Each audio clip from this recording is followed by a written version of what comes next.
오늘 39장에 나와 있는 요셉의 이야기를 좀 하겠는데요. 우선 39장 앞에 38장이 있습니다. 근데 38장은 유다와 다말은 유다의 며느리가 되죠. 아주 일반 사회에서도 있을 수 없는 아주 불온한 스토리가 담아져 있습니다. 근데 원래 문맥상으로는 굉장히 어색합니다. 38장에서 39장으로 넘어오는 것이 어색해요. 원래는 37장 마지막 절을 보시면 이렇게 되어 있습니다. 37장 마지막 절 제가 한번 읽겠습니다. 그 미디안 사람들은 그를 애굽에서 바로의 신하 친위 대장 보디발에게 팔았더라. 요셉이 팔리는 거예요. 그리고 제대로 자연스럽게 건너오려면 39장으로 바로 건너와야 돼요. 근데 그 사이에 아주 생뚱맞은 스토리가 유다와 며느리 다말의 불온한 이야기가 슬쩍 끼어져 있습니다. 그래서 이 부분은 오는 금요 기도회 때 다시 38장만 다루기로 하고, 왜 이렇게 되었는가 해서 우리는 이렇게 생각하시면 좋을 것 같아요. 37장 마지막 절에서는 요셉이 팔립니다. 그리고 39장으로 건너와서 보디발이 그를 삽니다. 팔고 사고, 이것이 다 요셉을 무너뜨리려는 아주 나쁜 계략과 모함에 의해서 저질러진 일입니다. 그런데 놀랍게도 그 중심 주제는 성경을 유심히 보시면 악당들은, 나쁜 사람들은 어떻게 하든 요셉을 소멸시키고 무너뜨리기 위해서 계략을 갖고 음모를 꾸미고 팔고 사고 합니다. 자기들의 도모가 서야 되는데 꿋꿋하게 성경 기자는 그 중심 인물을 요셉을 주목하고 있어요. 39장 1절을 한번 볼까요? 1절 보시면 끝에 이스마엘 사람의 손에서 요셉을 사니라 이렇게 되어 있죠. 또 1절 보면 첫 단어가 뭘로 시작이 되죠? 요셉이. 그러니까 요셉이 또 요셉을 사니라. 2절을 건너가면 여호와께서 요셉과 함께 하시고, 또 4절을 보시면 요셉이, 또 4절 중반절에 요셉을, 그리고 5절로 건너가서 요셉에게, 또 5절 중반에 요셉을 위하여, 요셉의 손에. 무려 요셉이라는 단어가 한 번, 두 번, 세 번, 네 번, 다섯 번, 여섯 번, 일곱 번, 8번이 등장을 해요. 8번, 9번이 등장을 해요. 이런 거죠. 인간은 요셉을 무너뜨리기 위해서 팔고 삽니다. 자기들의 이야기와 자기들의 계획이 이루어지는 것 같지만 성경은 꿋꿋하게 중심 인물을 요셉을 향하고 있습니다. 자, 그러면 이 요셉의 지금 상황은 어떤 상황일까 좀 볼까요? 우선 첫 번째, 그는 가족과 떨어지게 됩니다. 떨어지는 정도가 아니라 고향 가나안을 떠나서 아예 먼 타국으로 팔려오게 되죠.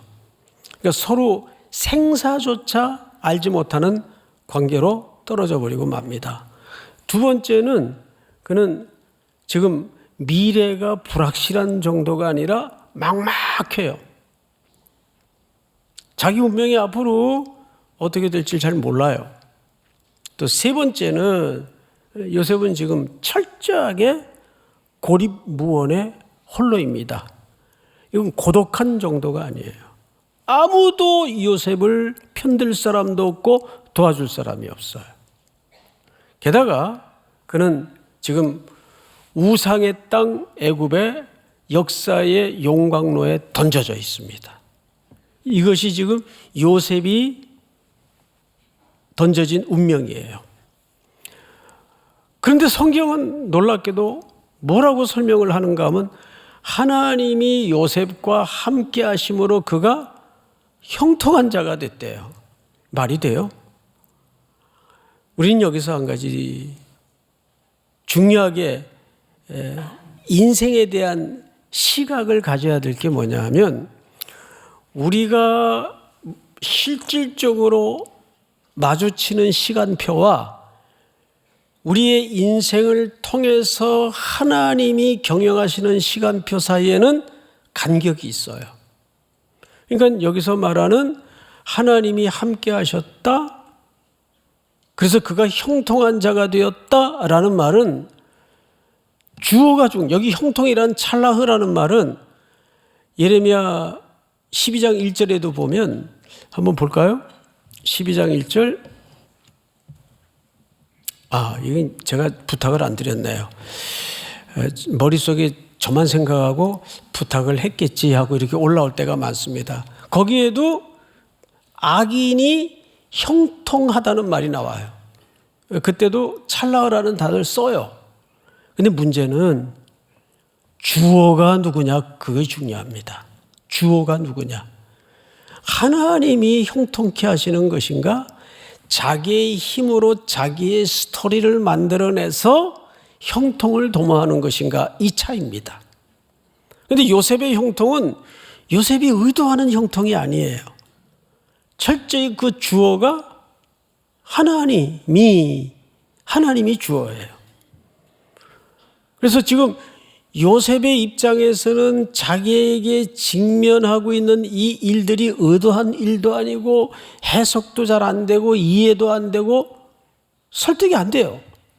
근데 뭐 잘못했지? 왜 내게 이런 일이 끊임없이 이어져야 하는 걸까?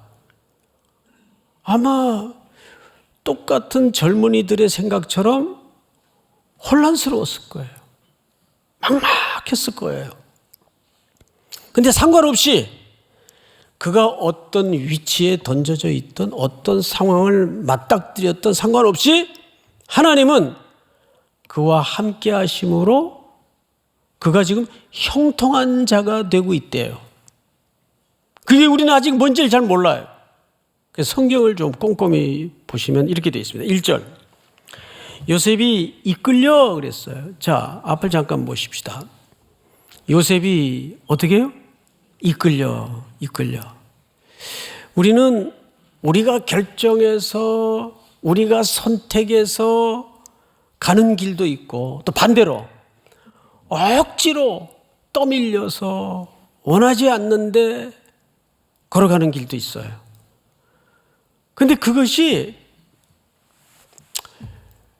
긍정적이든 부정적이든 그 한복판에는 하나님의 이끄심이 있다는 거예요. 믿습니까?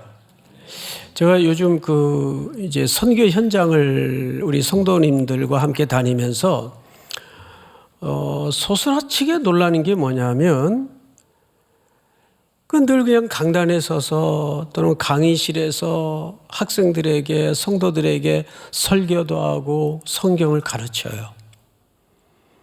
근데 사실 다 알고 가르칠까요? 아니에요. 성경에 나와 있는 그냥 팩트만 전달자의 심정으로 가르치거나 전할 때가 많아요. 그게 자기도 뭔지를 잘 몰라요, 솔직히. 그런데 저는 해석을 제가 하는 줄 알았어요. 이 강단에서 해석을 해야 된다고 할 때가 많아요. 해석도 못하면서. 그런데 이번에 유독 느낀 것은 우리 뉴스를 통해서 봤지만 미얀마 국경을 넘어 매일 쏟아져 들어옵니다. 태국 치앙라이 쪽으로. 지금 우리 성도들이 거기까지 가서 그들을 마주하고 돌아봐 주고 있는 거죠. 거기서 그 일을 담당하고 있는 미얀마 목사님들, 그리고 그 미얀마 목사님들을 키워내고 길러낸 선교사님들을 함께하면서 제가 소름이 돋도록 놀랬던 게 뭐냐 하면 그 현장에서 하나님이 성경을 해석해 줘요. 제가 이번에 그걸 느꼈어요.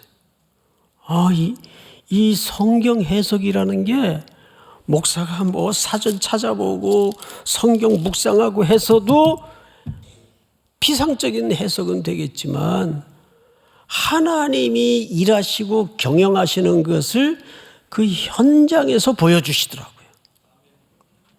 그러니까 요셉도 지금 끌려와 있지만, 이끌림을 당하고 있지만 이게 뭔지 본인도 사실 다 알고 살아가는 게 아니거든요.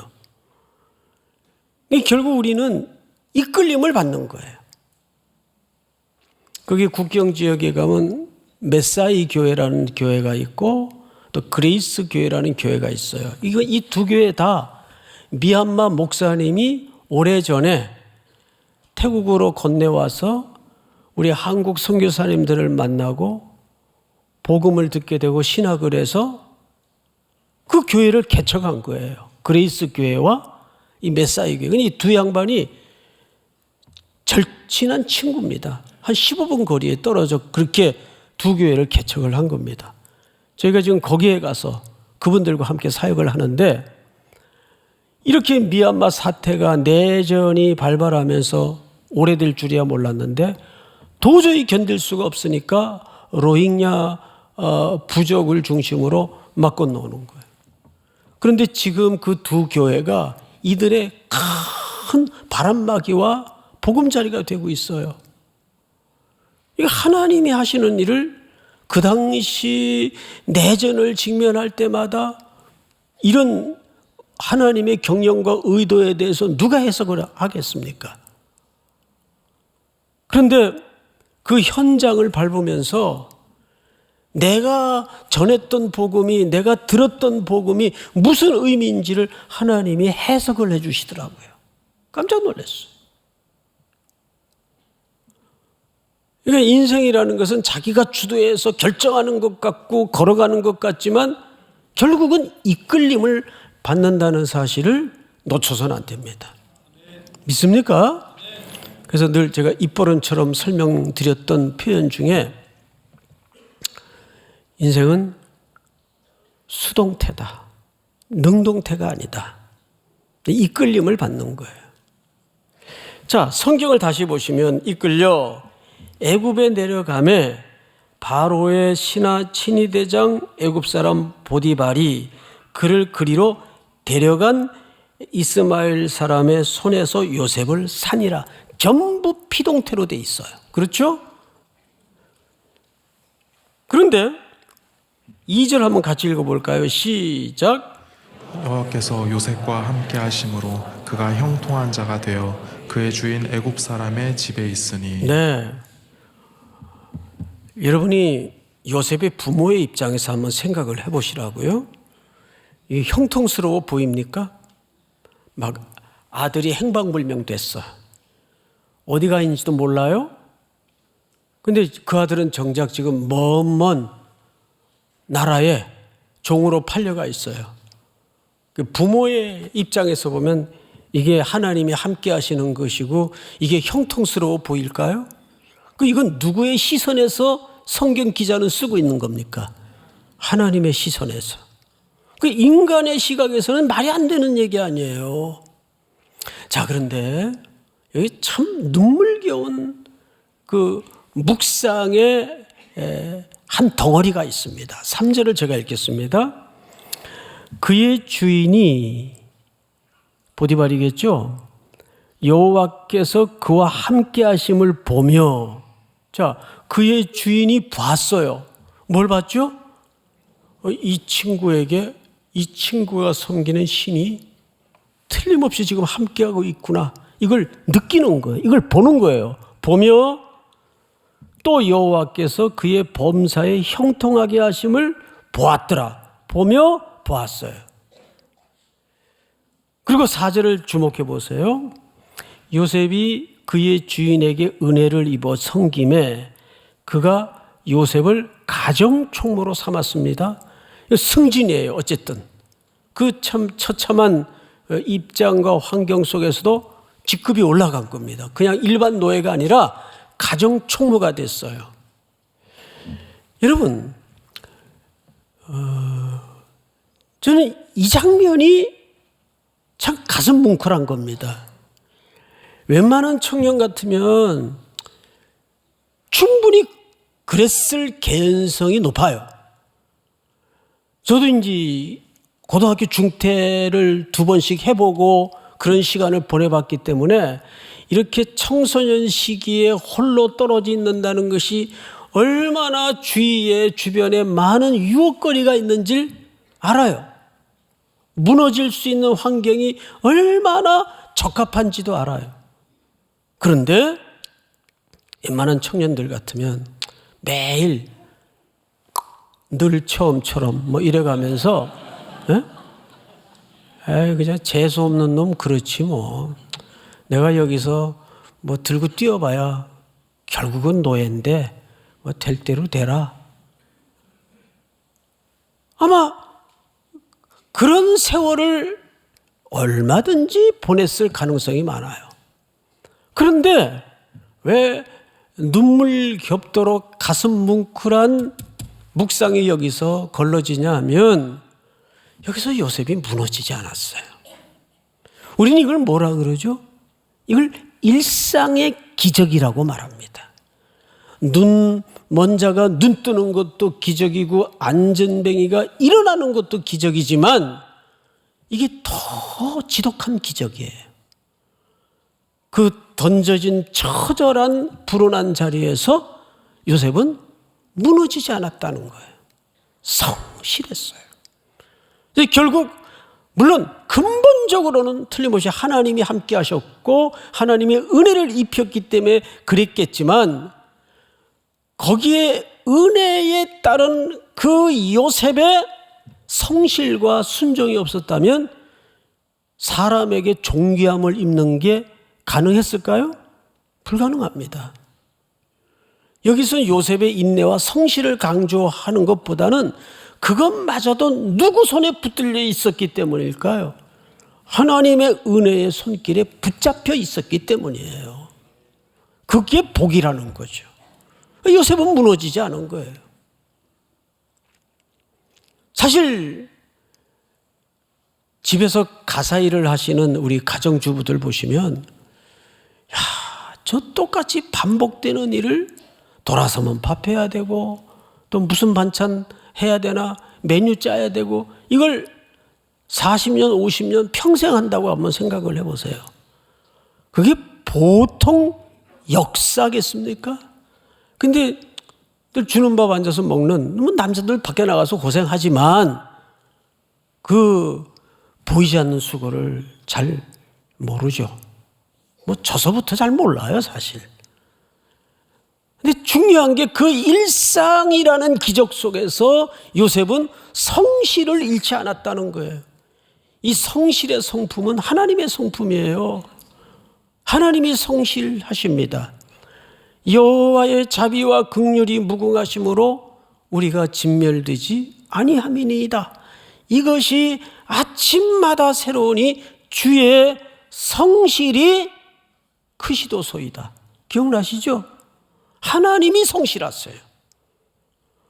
우리를 구원하기 위해서 우리의 배반과 실패와 약함과 무너짐을 넘어서 수천 년의 배반의 역사를 뚫어내시고 십자가에 기어코 아들을 내보내셔서 우리의 죄값으로 대속의 제물로 다루신 하나님의 열심, 그 성실하심.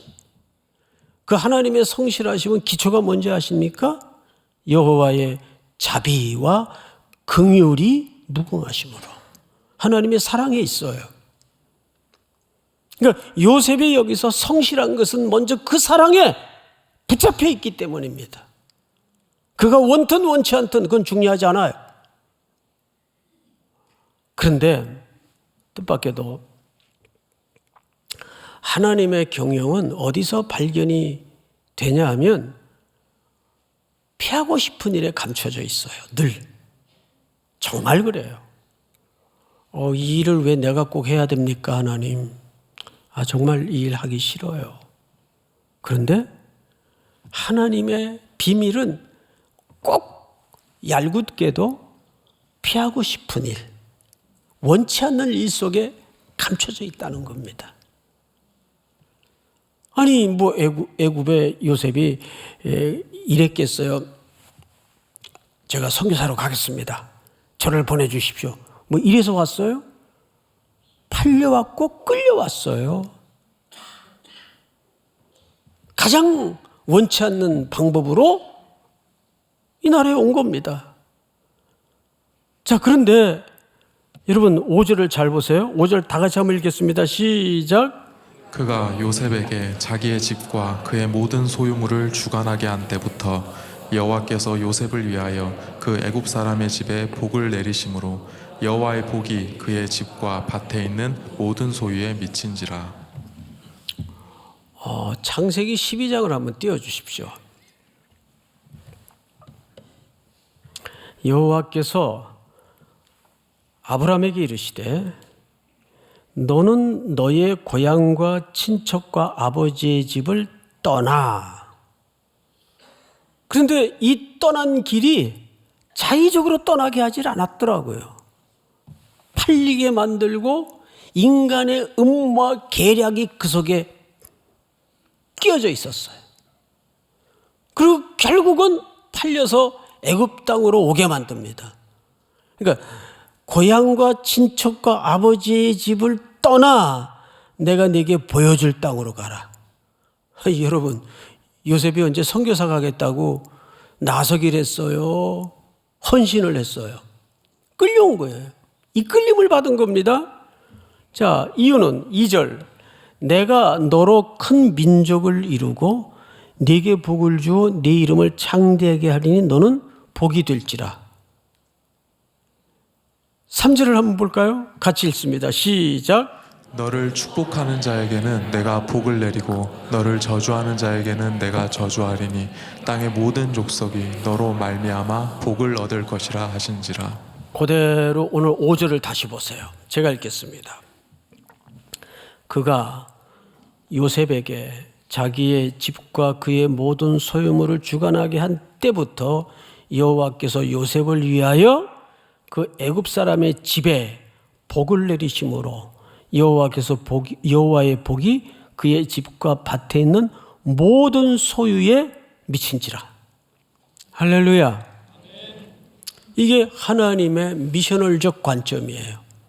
아브라함의 복이 요셉을 통해서 보디발의 집에 복이 나중에는 어디로 번지죠?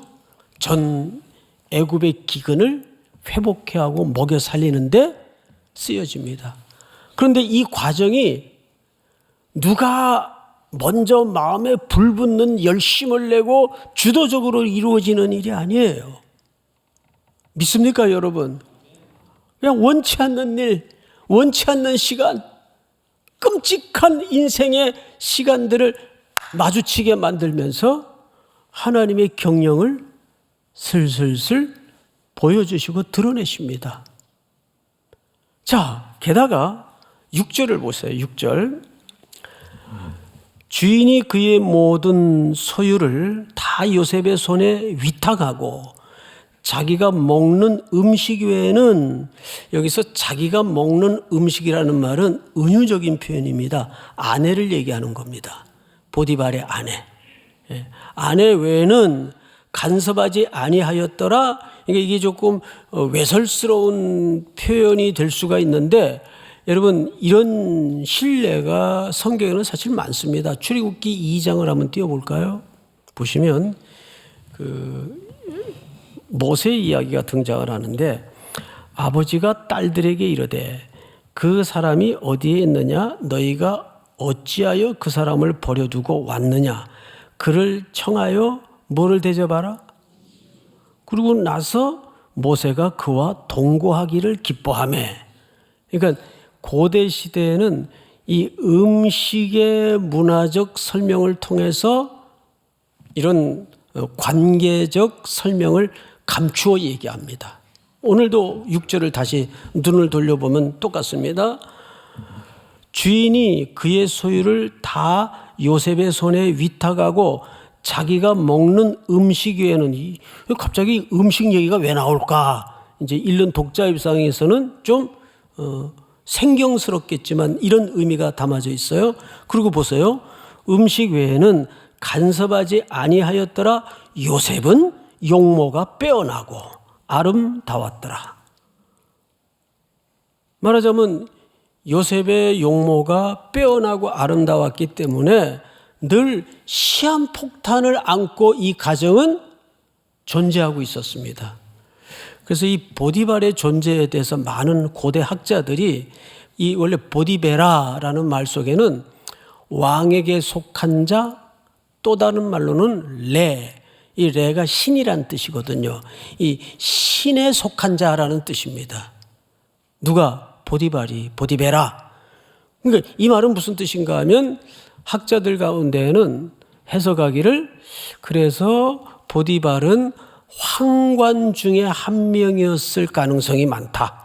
황관이 뭔지를 아시겠죠? 그 이상 설명은 안 드리겠습니다.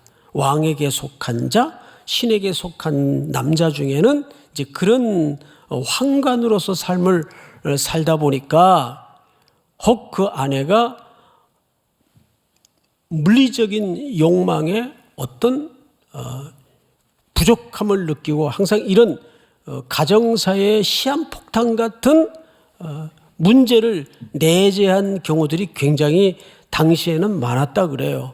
어쨌든 그것은 성경이 구체적으로 말하지 않는 부분이기 때문에 그런 역사적 배경 정도로만 이해를 하면 좋을 것 같아요. 문제는 여기서 음식은 그런 부분을 얘기하는 것이고 이어서 요셉의 용모를 설명합니다. 근데 용모가 외탁을 했던 것 같습니다. 왜냐하면 성경을 한 구절 좀 띄워주실까요? 29장. 네, 보세요. 레아는 야곱의 그 첫 번째 아내죠. 그리고 라헬은 요셉의 친모입니다. 레아는 시력이 약하고 라헬은 곱고 아리따우니 여기 야페라는 말을 썼어요. 야페. 그러니까 야페라는 말은 또 곱다라는 말은 같은 말이에요. 곱다, 아리따다 둘 다 야페라는 말을 썼는데 이 말은 외모를 얘기합니다. 그리고 뒤에 아리따움은 그것이 눈부시게 밝았다. 그러니까 인상이 좋았다. 정도로 이해를 하면 좋을 것 같아요.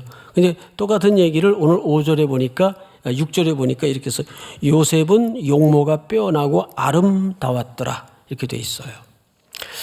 그래서 복음을 전하는 자가 너무 세련되거나 인물이 좋으면 그 비복음적인 얼굴이 됩니다. 딱 봐도 기억이 잘 안 나야 돼요.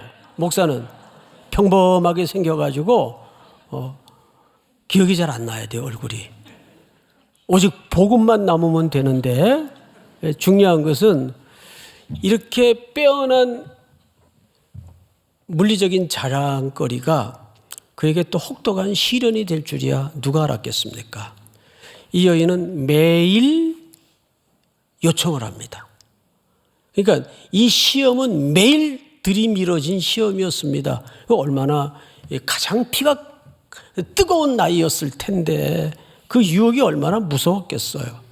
근데 매일 그 유혹을 떨쳐냅니다. 내가 어찌 하나님 앞에 득죄하리요. 우리 성경을 마저 한번 볼까요? 7절.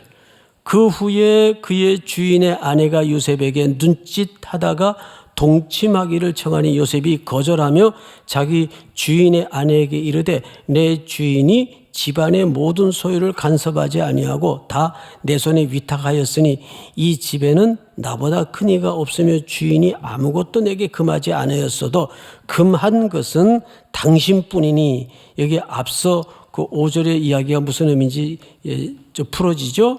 당신은 그의 아내임이라 그런즉 내가 어찌 이 큰 악을 행하여 하나님께 죄를 지으리까. 10절 다 같이 시작.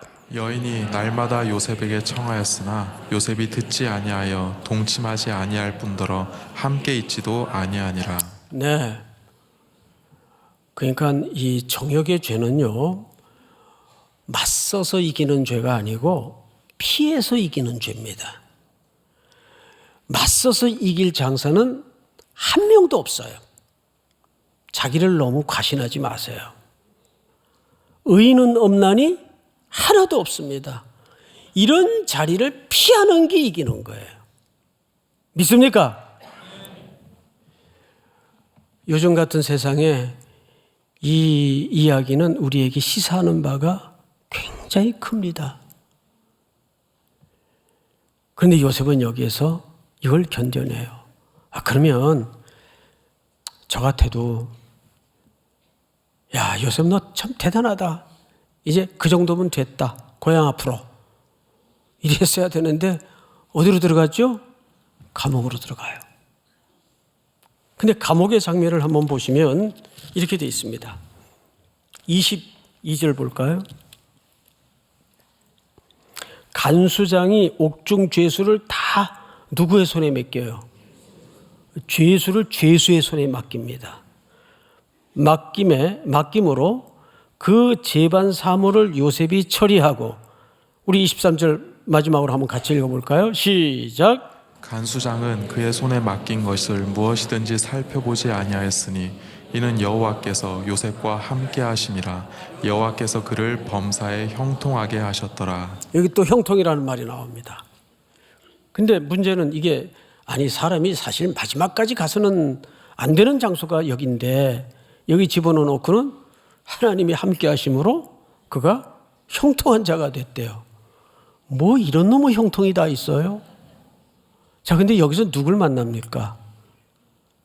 술 맡은 관원장과 떡 맡은 관원장을 만납니다.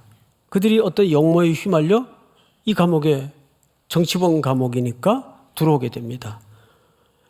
거기에서 이 궁중사의 시시콜콜한 문제서부터 엄청난 이야기까지 이 사람들하고 다 들어요. 그러니까 아주 인텐시브 코스로, 속성 과정으로 궁중의 모든 내막을 다 배우게 됩니다. 이걸 요셉이 설계했겠어요? 내 감옥 들어가서 정치를 좀 배워야 되겠다. 뭐 그랬나요? 그건 천재죠. 천재가 아니라 신이죠, 신. 그냥 떠밀려 온 거예요. 그래서 여기서 함께 하신다, 형통케 하신다는 여전히 누구의 시선입니까? 하나님의 시선이에요. 근데 문제는 가정 총무가 되어서 보디발의 집에서도 무너지지 않았던 요셉이 감옥에서도 무너지지 않았어요. 자기에게 다가오는 일상이라는 시간을 거기에서도 성실하게 살아낸 까닭에 간수장이 저놈 참 인물이다. 모든 죄수까지 다 맡깁니다. 그런데 그 술 맡은 관원장, 떡 맡은 관원장이라니까 뭐 먹방에 나오는 무슨 셰프 정도로 이해하면 안 돼요. 바로의 음식을, 다시 말하면 생명을, 독국물이 들었나 안 들었나 늘 감금하는 자입니다. 면접에서 아무나 뽑을까요? 아닙니다. 이건 신복만 앉을 수 있는 자리죠. 여기서 정치를 배워요. 궁중의 이야기를 들어요. 짧은 기간이지만. 그리고 잘 아시는 결말처럼 요셉은 이 나라의 바로 다음에 2인자가 됩니다. 무시무시한 기근과 흉년이 닥칩니다. 그리고 그 기근은 어디까지 뻗치죠? 고향 땅 가나안까지 뻗칩니다. 여러분, 참 하나님의 그 일하시는 방식이 얼마나 절묘한가 하면, 가정이긴 하지만 물어봅시다. 기근이 그죠? 먹고 살 만큼 알딸딸하게 기근이 왔다면 요셉과 형들의 만남은 가능했을까요? 어쨌든 그래도 죽지 않고 먹고 살만하니까. 그런데 이제는 야곱의 손에 등을 떠밀려서 이놈들아, 이러다 너희 자식들까지 다 굶어 죽이겠다. 이젠 먹을 게 없지 않냐. 소문에 들으니까 저 대제국 애굽에만 양식이 있다더라. 가서 구해와라. 그래서 형들과 요셉이 조우를 합니다. 그 장면을 마지막으로 한번 볼까요? 45장. 요셉이 시종하는 자들 앞에서 그 정을 억제하지 못하여 소리질러 모든 사람을 자기에게서 물러가라 하고 그 형제들에게 자기를 알리니 그때 그와 함께 한 다른 사람이 없었더라. 요셉이 큰 소리로 우니 애굽 사람에게 들리며 바로의 궁중에 들리더라. 어떤 학자는 이 부분을 요셉의 그 복음이 궁중 안에까지 전파될 것을 암시하는 의미다라고 해석을 하는 학자도 있는데 3절을 한번 볼까요? 다 같이 시작. 요셉이 그 형들에게 이르되 나는 요셉이라 내 아버지께서 아직 살아 계시니까 형들이 그 앞에서 놀라서 대답하지 못하더라. 자, 이거 끊고 갑시다. 요셉은 처음에 채색 옷을 입었어요. 그렇죠?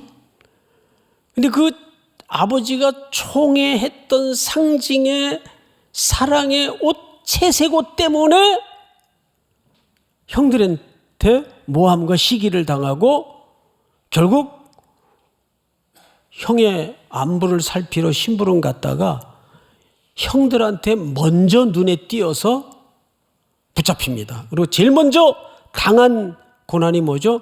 그 채색 옷을 벗김당합니다. 그리고 벌거벗긴 채 웅덩이에 던져져요. 그리고 애굽으로 건너가서 무슨 옷을 입죠? 종의 옷을 입습니다. 그런데 보디발의 아내로 하여금 그 종의 옷마저 벗김을 당해요. 유혹하자 옷이 붙들려 벗겨진 채 도망가다가 그 하나님 앞에 범죄하지 않으려 한 증거물인 그 옷 때문에 오히려 고난을 당하는 지경을 맞이하게 됩니다. 그리고 나중엔 무슨 옷을 또 입나요? 죄수의 옷을 입습니다. 죄수의 옷. 자, 요셉이 그 형들에게 이르되 나는 요셉이라 한데 아버지께서 아직 살아계시니까 형들이 그 앞에서 놀라서 대답하지 못하더라. 4절. 요셉이 형들에게 이르되 내게로 가까이 오소서. 그들이 가까이 가니 이르되 나는 당신들의 아우 요셉이니 당신들이 애굽의 판자라. 여기 빠진 문장이 하나 있는데 내 칼을 받으시오. 이런 문장 하나 좀 들어갔으면 정말 속이 다 시원했을 것 같아요. 그런데 여기에서 요셉이 드디어 하나님의 큰 그림을 경이롭게 눈뜨게 됩니다. 5절을 보세요. 당신들이 나를 이곳에 팔았다고 해서 근심하지 마소서, 한탄하지 마소서. 무슨 얘기냐 하면 요셉도 이제야 지난 자기의 설명도 안 되고 해석도 안 되고 이해도 안 되던 모든 어지러웠던 시간들, 사건들, 조각들이 쭈르륵 퍼즐이 맞아지면서 이게 왜 옆에 하나님이 하신 일이었구나. 그의 입에서 처음으로 하나님이라는 표현이 주어로 등장을 합니다. 하나님이 하신 일이었구나. 그래서 우리가 첫 번째 고백해야 될 인생에 심어질 주어가 뭐냐 하면 무슨 일을 만나든지 하나님이 내 인생의 주어가 되어야 돼요. 하나님이. 그 안에 누가 주셨어요? 왜 이래요 대답이? 그 안에 누가 주셨어요? 하나님이. 그 신랑 누가 줬어요? 하나님이. 그 일터 누가 보냈어요? 하나님이. 어떤 경우에도 하나님이. 왜? 송 목사 얼굴에 답이 없어요. 성경을 보세요. 하나님이 생명을 구원하기 위해서 하나님의 모든 역사 행위는 오직 하나입니다. 생명 구원함에 있습니다. 믿습니까? 여러분을 그 일터로 왜 보냈어요? 그 학교로 왜 보냈어요? 그 나라로 왜 보냈어요? 돈 벌러? 밥 세끼를 위해서? 아닙니다. 그건 표면적 이유예요. 여러분이 결정한 것 같지만 하나님이 생명을 구원하기 위해서, 이것이 우리가 사는 실질적 이유입니다. 그리고 보세요, 이런 얘기를 해요. 하나님이 생명을 구원하시려고 나를 당신들보다 먼저 어쨌나이다? 이제서야 내가 이 뜻을 모를 때에는 이끌려온 줄 알았고 팔려온 줄 알았고 운명이 기구해서 나는 그저 이렇게 살아야 되는 줄 알았는데 내가 하나님께로부터 보냄을 받은 자리였구나. 할렐루야. 이것이 미셔널 처치의 시각이에요. 보냄받은 자의 시각이에요. 믿습니까? 우리 인생의 시간 속에 얹어져 있는 모든 지난 장면들을 한번 보시라고요. 거긴 내가 결정한 자리도 있고 원치 않아서 떠밀려온 시간도 있어요. 그렇지만 하나님의 결론과 마주서게 되면 놀랍게도 하나님이 하신 일이었구나. 생명을 구원, 이 환난의 때에 요셉을 통해서 애굽이 먹고 살잖아요. 누구에게 약속한 복이 성취되고 있습니까? 아브라함에게 약속한 복이 성취되고 있는 거예요. 그 복이 오늘 여러분들에게 또 이렇게 흘러오고 있습니다. 할렐루야. 그 하나님은 우리의 연약함과 배반과 불순종을 뛰어넘어서 성실하신 하나님이십니다. 신실하신 하나님이십니다. 우리도 다시 한번 이 세 가지 고백을 붙들고 하나님이 하셨구나. 왜? 생명을 구원하시려고 나를 당신들보다 먼저 팔았나이다? 보내셨나이다. 다 일어나십시다. 오 신실하신 주,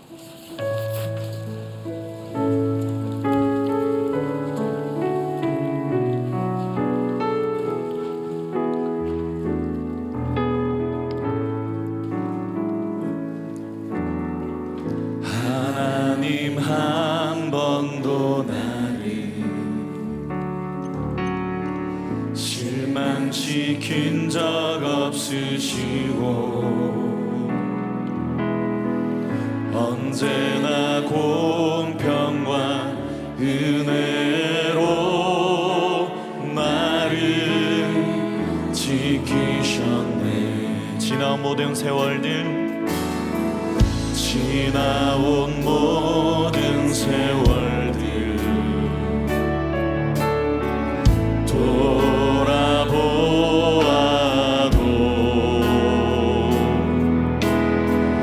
그 어느 것 하나 주의 손길 안 미친 것 전혀 없네. 우리 오른손을 높이 들고 오 신실하신 주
지금은 우리 구주 예수 그리스도의 은혜와 하나님 우리 아버지의 높고 크신 사랑하심과 성령님의 이끄심과 교통하심과 모든 것을 형통케 하시는 역사가 오늘 머리 숙여 요셉의 세 가지 고백을 가지고 저문을 나서는 사랑하고 사랑하는 귀한 3일의 성도들, 해외, 군에 멀리 출타해 있는 가족들, 복중의 생명까지 영원토록 함께 있을지어다. 아멘.